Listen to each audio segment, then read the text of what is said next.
បន្ទាប់ពីលោកគ្រូបានរំលឹកពីគោលការណ៍បណ្ណាល័យជាមួយនឹងកូនរួចរាល់ហើយថ្ងៃនេះលោកគ្រូចង់ធ្វើអំណាចលើជាមួយនឹងកូនទាំងអស់គ្នាអញ្ចឹងកូនក៏លេខមកសភៅដែលលោកគ្រូនឹងបង្ហាញជូនកូនតែនបាទកូនឃើញរូបភាពច្បាស់ទេកូនតើនៅក្នុងរូបភាពហ្នឹងកូនមានឃើញអ្វីខ្លះដែរបាទឃើញជាក់នឹងកូនក្មេងតើពួកគេកំពុងតែធ្វើអីដែរកូនកំពុងតែលេងជាមួយគ្នាបាទអរគុណច្រើនអញ្ចឹងកូនគិតថាតើអ្នកណាជាតួអង្គសំខាន់នៅក្នុងរឿងរបស់យើងកូនកូនក្មេងតូចបាទអញ្ចឹងកូនពីមុនមកកូនធ្លាប់ឃើញជាក់ពីមុននេះកូនចុះកូនដែរទៅមើល account មើលអីហ៎ហើយឃើញជាក់អត់អូជាក់កាយក៏ស្លូតកូនហើយយ៉ាក់ស៊ីអីគេទៅ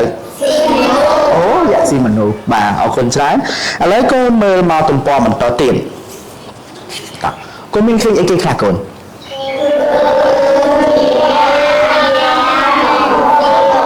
អូយ៉ាក់មេហើយនឹងកំសេលបាទពួកគេកំធ្វើអីកូនអូចាក់តែបាទចាក់តែហូបបាទរឿងរបស់យើងផងដែរគឺមានចំណងជើងថាវិភូនិងជាដែលជាស្នាដៃនិពន្ធរបស់អ្នកនិពន្ធគង់សុកេងហើយវិចិត្រករគូរូគឺស្រុនរីដាអញ្ចឹងមុននឹងធ្វើការអានរឿងនេះទៅកាន់កូនទាំងអស់គ្នាលោកគ្រូមានពាក្យថ្មីចំនួន3សម្រាប់ណែនាំទៅកាន់ពួកយើងពាក្យទី1គឺពាក្យថារំដៅនៅក្នុងអត្ថបទរឿងរបស់យើងនេះគឺមានន័យថាក្រហមរាក់ឬជ្រៅដែលកើតឡើងអំពីការជីកស្ដាប់បានទេកូនបាទពាក្យទី2គឺពាក្យថាវេទមន្តគឺមានន័យថាមន្តអាគមសម្រាប់ផ្លុំស្ដោះចាបសំទោសជប់ខាតស្ដាប់បានទេបងប្អូនបាទឧទាហរណ៍ថាលោកគ្រូមានសភៅនឹងមួយក្បាលលោកគ្រូប្រោយវេទមន្តឲ្យវាខ្លាចជាសត្វដំរីអញ្ចឹងអាហ្នឹងគេហៅថាវេទមន្តមួយទៀតគឺពាក្យថាព្យាបាលនៅក្នុងអត្ថបទរបស់យើងនេះគឺមានន័យថាថែរក្សាបីបាច់ឲ្យជាពីជុំងើឧទាហរណ៍កូនឈឺកូនធ្វើម៉េចកូនព្យាបាលអញ្ចឹងកូនចង់ស្ដាប់រឿងហ្នឹងទេបងប្អូនចា៎បាទអញ្ចឹងកូនផ្ទះដៃ1ផ្ទះដៃ2ចាប់ដើមរឿងវិភូនិងយៈវិភូរស់នៅក្នុងគ្រួសារមួយឯជនបទឪពុកម្ដាយរបស់គេជាអ្នកចម្ការតែពួកគាត់តែងតែលើកទឹកចិត្តនិងជំរុញឲ្យវិភូអានសៀវភៅជានិច្ចថ្ងៃមួយវិភូទៅជីកដំឡូងនៅឯចម្ការជាមួយឪពុកនៅក្នុងចម្ការមានរណ្ដៅជាច្រើនដែលគេជីកយកបូនដំឡូងតែមិនទាន់លុបវិភូរត់ចុះរត់ឡើងក៏រអិលជើងធ្លាក់ចូលក្នុងរណ្ដៅជ្រៅមួយហើយបាត់ខ្លួនមួយរំពេចកូនឃើញរូបភាពច្បាស់ហើយកូនកូនទូទាយមើលថាតើមានរឿងអ្វីកើតឡើងតទៀតតែចូលរណ្ដៅទៅដល់ណាកូនវិភូហ្នឹងទៅដល់ផ្ទះគ្រឿងបន្តទៀតវិភូបានធ្លាក់ដល់កន្លែងចម្លែកមួយទីនោះមិនមានមនុស្សរស់នៅសោះឡើយវិភូបានដើរពីមួយកន្លែងទៅមួយកន្លែងទៀតភ្លាមនោះវិភូឃើញស្លាកមួយដាក់ថាផ្ទះគ្រូដើរបានបន្តិចមានសំឡេងស្រែកឡើងថាចយថ្ងៃនេះចំណុយបានមកដល់ផ្ទះតែម្ដងហើយយើងខានស៊ីសាច់មនុស្សយូរហើយពិតជាប្រហែលមាត់ជាមិនខានសំឡេងនោះជាសំឡេងជាក់កន្ធាត់តាមពិតវិភូបានដើរចូលក្នុងផ្ទះរបស់យៈទេតើយៈបានចាប់វិភូជាប់វិភូភ័យញ័រដូចជាកូនកង្កែបគេនិយាយទៅកាន់យៈថាសុំលោកកុំសេខ្ញុំអីសាក់ខ្ញុំមិនឆ្ងាញ់ដាក់លើកាត់ដល់ទេយៈមិនខ្វល់នឹងសម្ដីរបស់វិភូឡើយយៈបានចាប់វិភូបំរុងនឹងខំស៊ីស្រាប់តែមានសម្លេងមួយស្រែកថាលោកគ្រូជួយខ្ញុំផងខ្ញុំឈឺបំពង់កខ្លាំងណាស់ ជាបានដាក់វិភូចូលរួចប្រើវេទមន្តជួយយៈសង្កើមដែលឈឺបំពង់ករួចហើយយៈកន្ធាត់បានឲ្យយៈសង្កើមត្រឡប់ទៅផ្ទះវិញបន្ទាប់ពីយៈសង្កើមទៅបានយៈកន្ធាត់គិតថាបោយើងស៊ីឯងទាំងមូលដូចជាមិនឆ្ងាញ់សោះយើងនឹងស៊ីគ្រឿងក្នុងរបស់ឯងជាមុនសិនបន្ទាប់មកយើងនឹងស៊ីសាច់ឯងយៈកន្ធាត់បានបោះវិភូទៅលើជ្រុំធំមួយតោះគុំឃើញរូបភាពច្បាស់ហើយកូនតោះគុំទូទាញមើលតើយៈកន្ធាត់នេះអាចស៊ីវិភូបានអត់តោះឥឡូវចង់ដឹងសាច់រឿងបែបណាទៀតយើងមើលបន្តទៀតណា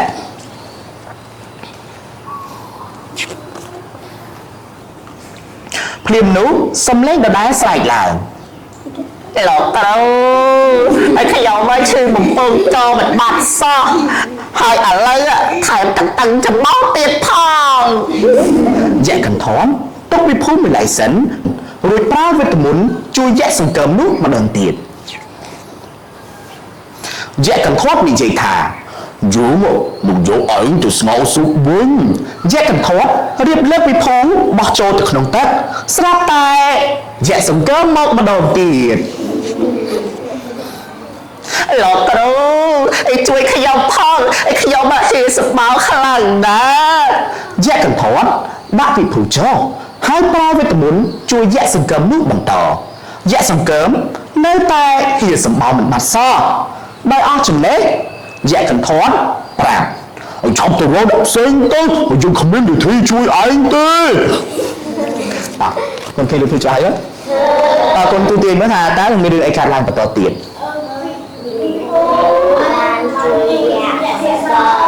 វិភូជួយយៈសង្កើមលោកគ្រូក៏អត់ទាន់ដឹងដែរតោះបន្តទៀតកូនណា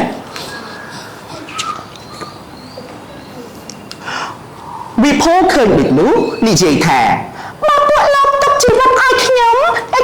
អាចជួយបានយៈកន្ធាត់ក៏យល់ព្រមវិភូបានឲ្យយៈសង្កើមផឹកទឹកក្តៅងូតទឹកក្តៅអ៊ុនក្រោយមកយៈសង្កើមបានធូរស្បើយជាងមុនមែនវិភូប្រាប់ទៀតថានេះជាជំនឿផ្ដាសាយយើងមិនគួរផឹកទឹកត្រជាក់នោះទេហើយខ្ញុំដឹងវិធីនេះដោយសារការអានសៀវភៅយៈទាំងពីរបានអរគុណវិភូដែលបានជួយប្រាប់ពួកគេពីវិធីព្យាបាលជំងឺផ្ដាសាយងាយៗដល់ពួកគេយៈកន្ធាត់ក៏នាំវិភូទៅជួបឪពុករបស់គេវិញទៅបាទសាច់រឿងរបស់យើងគឺបញ្ចប់ត្រឹមប៉ុណ្្នឹងឯងកូនបាទក្រោយពេលដែលកូនបានស្ដាប់រឿងរបស់លោកគ្រូបានអានឲ្យកូនហើយមិនដែរកូនសប្បាយអត់សប្បាយណាស់អញ្ចឹងលោកគ្រូមានសំណួរមួយសម្រាប់សួរទៅកាន់បងប្អូនទាំងអស់គ្នាតែនៅពេលដែលលោកគ្រូសួរសូមកូនគិតចម្លើយហ្នឹងដោយខ្លួនឯងគឺមានន័យថាគិតជាបុគ្គលណាកូនតោះណាអញ្ចឹងកូនមានពេលគិតចំនួន2នាទីនៅពេលដែលកូនឬលោកគ្រូទះដៃផ្ដល់ជាសញ្ញាទៅកាន់កូនសូមកូនងាកមករកលោកគ្រូវិញគិតតោះណាកូនស្ដាប់បានទេបងប្អូនបាទសំណួរសួរថាតើវិភូបានប្រាប់យៈសង្កើមធ្វើអ្វីខ្លះទើបអាចធូរស្បើយពីជំងឺបានស្ដាប់ម្ដងទៀតតើវិភូបានប្រាប់យៈសង្កើមឲ្យធ្វើអ្វីខ្លះទើបអាចធូរស្បើយពីជំងឺបានតើបានបងប្អូនបាទកូនមានពេលគិតដល់ខ្លួនឯងចំនួន2នាទីសូមចាប់ផ្ដើម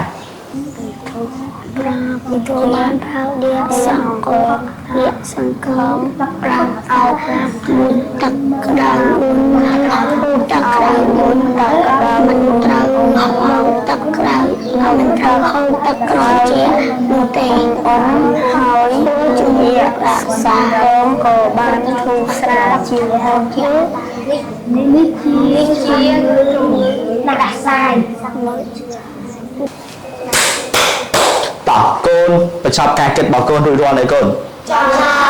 បាទកូនបានចម្លើយហើយនៅបានអញ្ចឹងលោកគ្រូសូមឲ្យកូនចែករំលែកចម្លើយនេះទៅកាន់មិត្តភ័ក្តិរបស់យើងឬក៏ជាដៃគូកូនឈប់ស្ដាប់លោកគ្រូសិនអញ្ចឹងពេលដែលកូនចែករំលែកចម្លើយហ្នឹងកូនផ្លាស់ប្ដូរចម្លើយគ្នាទៅវិញទៅមកសំណួរដដែលមិញហ្នឹងកូនតើវិភូបានប្រាប់យៈសង្កើមឲ្យធ្វើអ្វីខ្លះទើបអាចធូរស្បើយពីជំងឺផ្ដាសាយហ្នឹង ស្ដាប់បានទេកូនអញ្ចឹងពេលដែលកូនចែករំលែកចម្លើយទៅកាន់មិត្តភ័ក្តិរបស់យើងហើយកូនត្រូវផ្លាស់ប្ដូរដៃគូមានន័យថាកូនចែករំលែកទៅដៃគូផ្សេងទៀតតោះនេះកូនស្ដាប់បានតោះកូនមានពេលគិតជាមួយនឹងដៃគូរបស់កូនចំនួន2នាទីតោះចាប់ដើម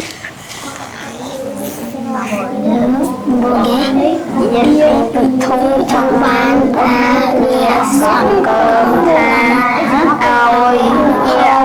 ao địa song cơ không ham bạc đầu ôn đầu bạc đầu ôn mình học bạc đầu trẻ tì hỏi cứ chung ngữ ra xa chia chung ngữ ra sai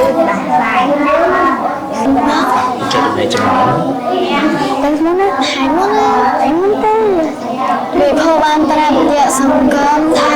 khao tăng đau ôn nằm ngoài tăng khát đau hai mình tra khao tăng trò chuyện nụ tê pru ni cư chia chung ngữ ra sai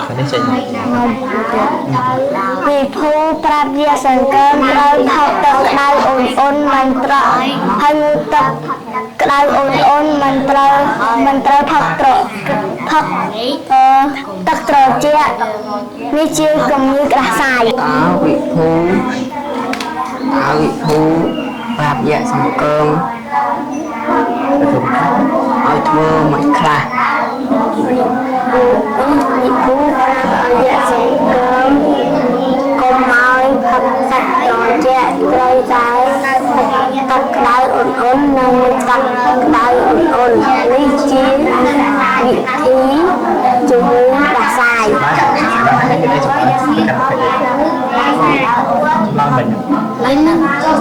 phú ban bạp dạ xong cơm ôi làm tật đau hố nâng làm tật ở mối ni chia chung ngư ra sai chân tức là tức bị chụp được đã sai sao chia chia con sang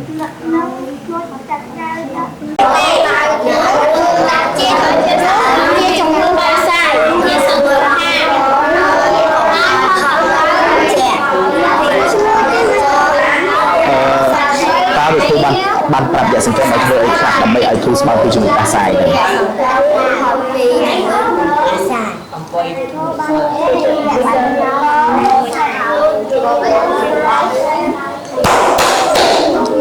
bà lấy con cái đây muối đây pí bà một ní con ban đạp chùm lói vì mình phải diễn coi cả bị phía xa chỉ đại cụ hai mình chơi hay con bạn lấy được kêu xôm oi ôn nè mà chặt lang chạy đầm lét chùm lói từ căn crom thôn bảo giềng tao mới tao xôm ôn thằng nào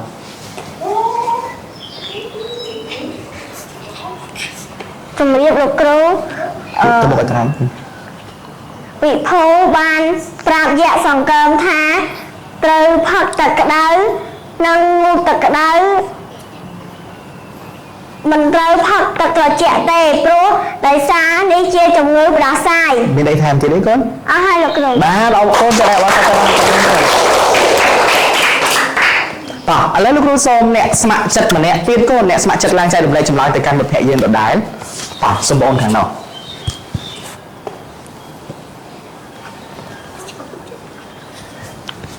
ជំរាបលោកគ្រូវិភូបានប្រាប់ទៅយៈសង្កមថាឲ្យដាំទឹកក្តៅហូបនិងដាំទឹកក្តៅងុចហើយកុំឲ្យញ៉ាំទឹកត្រជាក់ព្រោះដោយសារនេះគឺជាជំងឺផ្ដាសាយ bên đây thèm thì đấy con អស់ហើយលោក ba tại đâu sao ta đâu phải như vậy àแล้วลูกครูส้มมันเนี่ยtiết conมันเนี่ยtiếtต่อôn thằng này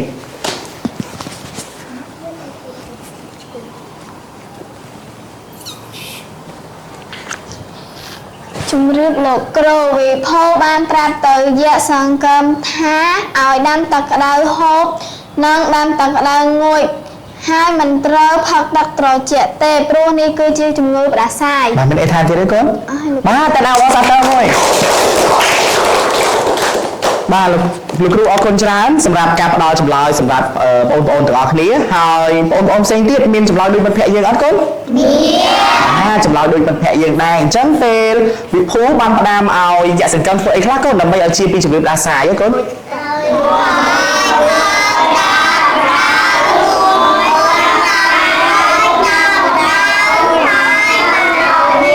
បាទគឺត្រូវអីគេខ្លះផឹកទឹកក្តៅឬទឹកក្តៅអូនហើយកុំផឹកទឹកត្រជាហើយចុះក្រៅពីហ្នឹងកូនអាចធ្វើអីបានទៀតដើម្បីឲ្យគ្រូស្មោចពីជំរាបដាសាយហ្នឹងកូនបាទទៅមន្ទីរពេទ្យបាទអរគុណច្រើនឥឡូវកូនតែដៃមួយតែដៃពីរហើយបន្ទាប់ពីកូនបានស្ដាប់ចម្លើយដែលមិត្តភ័ក្តិយើងបានចែករំលែកនៅក្នុងក្រុមធំរួចរាល់ហើយឥឡូវលោកគ្រូសូមអ្នកស្ម័គ្រចិត្តឡើងធ្វើសកម្មភាពណាមួយដែលកូនពេញចិត្តធ្វើកាយវិការក្នុងរឿងហ្នឹងកូនពេញចិត្តកន្លែងណាកូនតោះសូមអ្នកស្ម័គ្រចិត្តសូមកូនខាងនោះ ជំរាបលោកគ្រូខ្ញុំចូលចិត្តកន្លែងញាក់ស្រែក ឥឡូវកូនចាប់ដើមណា ចាបាទអរគុណតែដែរអរគុណបាទញាក់ស្រែកមិនខ្លាចទេកូនបាទអរគុណច្រើនតោះឥឡូវសូមបងអូនស្ម័គ្រចិត្តម្នាក់ទៀតកូនឡើងធ្វើកាយវិការទៅកាន់មិត្តភ័ក្តិយើងណាកូនកន្លែងណាដែលកូនពេញចិត្តតោះសូមកូនខាងនោះ ជំរាបលោកគ្រូខ្ញុំពេញចិត្តកន្លែងញាក់ឃើញចំណៃ មកធ្វើម៉េចកូន អាយ៉ាថ្ងៃនេះចំណៃបានមកដល់ផ្ទះហើយពិតជាផ្អែមមែន បាទអរគុណអ្នកអរសាទរបន្តិចតោះឥឡូវលោកគ្រូសូមបងអូនស្ម័គ្រចិត្តម្នាក់ទៀតកូនឡើងធ្វើកាយវិការបង្ហាញមិត្តភ័ក្តិយើងដដែលហើយកូនកន្លែងណាកូនពេញចិត្តបាទសំខាន់ណាស់ ជំរាបលោកគ្រូខ្ញុំចូលចិត្តកន្លែងពិភពឲ្យកាត់ញាក់ មើលកូនធ្វើកាយវិការហ្នឹងមកធ្វើម៉េចកូន